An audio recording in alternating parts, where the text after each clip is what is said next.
ఖమ్మం జిల్లా Wyra check post వద్ద పోలీసుల వాహనాలు తనిఖీ చేపట్టారు. ఈ నేపథ్యంలో హనుమాన్ జంక్షన్ నుంచి ఖమ్మంకు మినీ వ్యాన్ లో అక్రమంగా తరలిస్తున్న 8 గోవులను ఎస్ఎల్ రామారావు, పవన్ కుమార్లు పట్టుకున్నారు. వ్యాన్ లో అక్రమంగా తరలిస్తున్న గోవులను స్వాధీనం చేసుకున్నారు.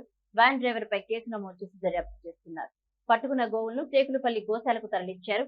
ఈ సందర్భంగా ఎస్ఐ రామారావు మాట్లాడుతూ అనుమతులు లేకుండా గోవులను తరలిస్తే కేసులు నమోదు చేస్తామని హెచ్చరించారు. స్థానికుల సమాచారం మేరకు గోవులు తరలిస్తున్న వాహనాన్ని స్వాధీనం చేస్తున్నామని తెలిపారు.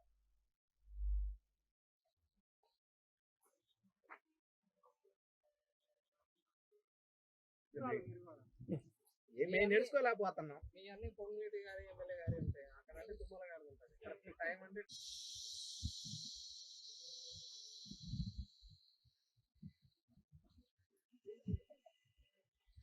ఇక్కడ కాదు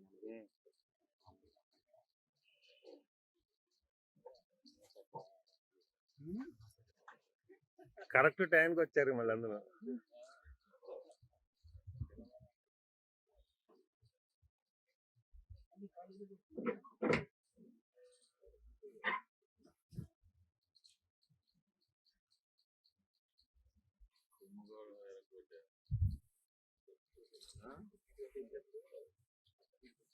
చెప్పొచ్చు సార్ అయితే